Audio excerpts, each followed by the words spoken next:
If you don't know what you don't want, you can't know what you do want. Contrast is what causes you to focus the more into becoming. That's what creation is. It's focus. Because creation happens with thought. We know you think it happens with your action because you move things around and you get stuff done. But the creation, the true creation, is happening through your thought in conjunction with your source energy.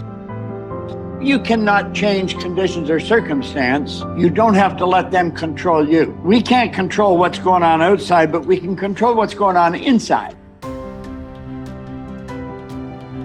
As you think, so shall you be. 7 little words that I think are perhaps the most important things that we can learn and master in our lives. This old proverb notion that I become what I think about all day long. And once you know that what you think about is what expands, you start getting real careful about what you think about. You don't allow your thoughts to be on anything that you don't want or that you wouldn't want to have manifest or show up for you in your life. So whatever you wish to do, you must bring yourself to a moment of joy and clarity within yourself. At that moment, what you decide, even if you die, you must go by that. Whenever your emotions go up and down, your mind says many things. That's not important. In the moment of clarity, when I'm saying joy, because when you're happy, you're not compulsive. When you're very happy and clear, at that time, if you look at things and see, yes, this is what is more sensible for me, just do that. It doesn't matter if it feels like hell, because that's where your well-being is. When you're in different states of compulsiveness, if you make decisions as to which way to turn, you will be endlessly lost. That the way that we speak actually influences the way that we think. But perhaps even more importantly, number 2, he said the way that we speak influences what we think. That our thoughts, what we are capable of thinking, are actually linked to the way our neurons are being wired. I got better day by day and week by week and month by month, and I'm asking you to do the same thing until you can develop a long arm and a long reach, until you can develop influence that won't quit. Touch people next year you couldn't touch this year. Touch people now you couldn't touch before. Conduct a meeting now you couldn't conduct before. Heart and soul now mixed in there that wasn't there, missing before. I'm asking all of you to get better in spite of the winters, in spite of the downturn, the money downturn, the social downturn, the personal downturn, whatever it is. Just get stronger, get better. The key is not to wish for a better winter. The key is to wish for more strength, more wisdom, more courage, get better, get wiser, get stronger.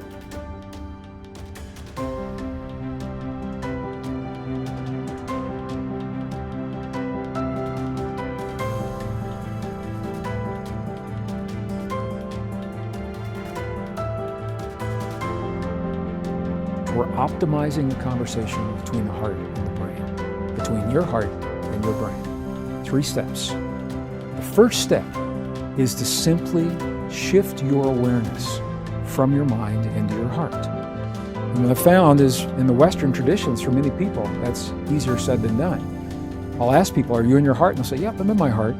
But what they are really doing is they're still in their brain thinking about what it would be like if they're in their heart. This is where the indigenous traditions come in.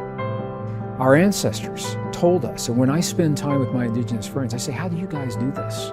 And they say it helps if you can gently touch your heart center, physically, in a way that's comfortable for you.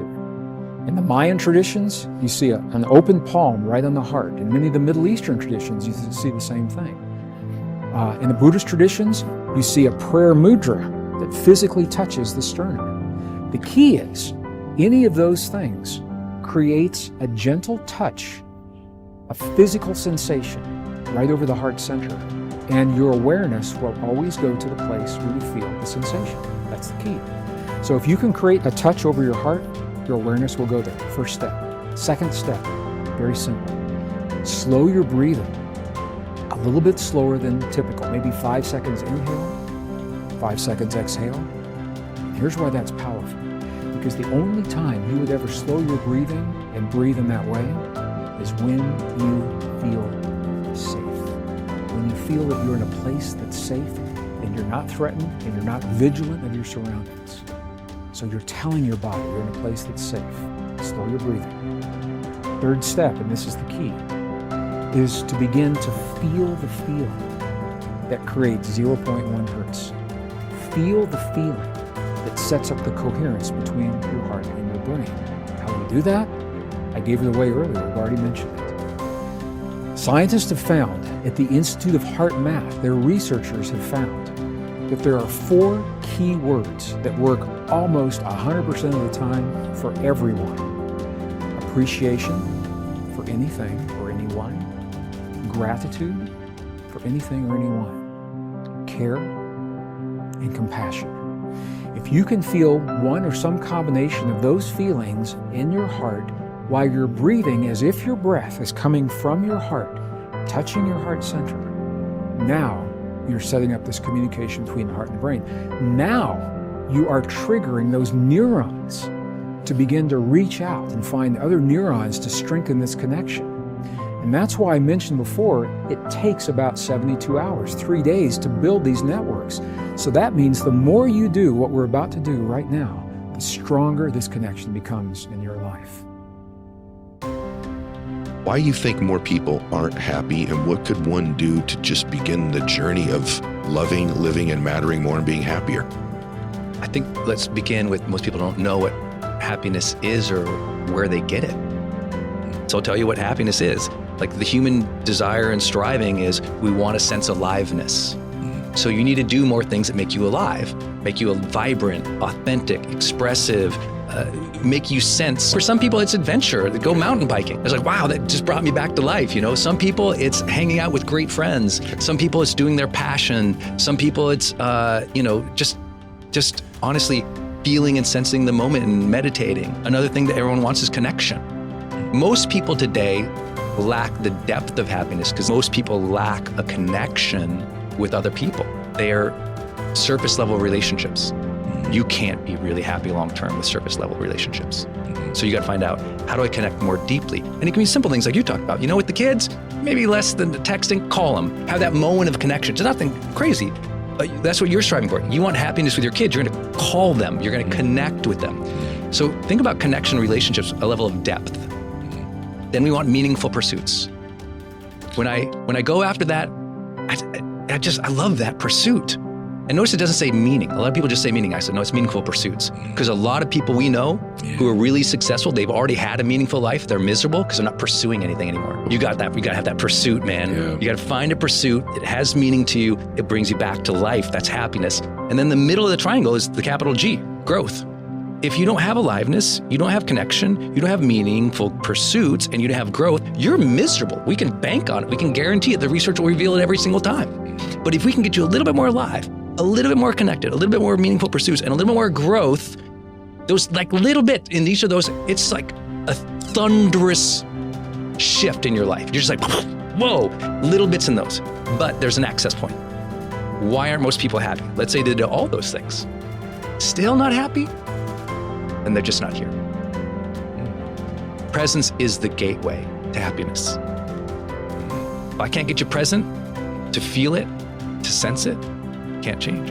What most people want what they really want, all the people I work with, maybe the people you work with, what they really want, they'll never say it, and almost of them never know it.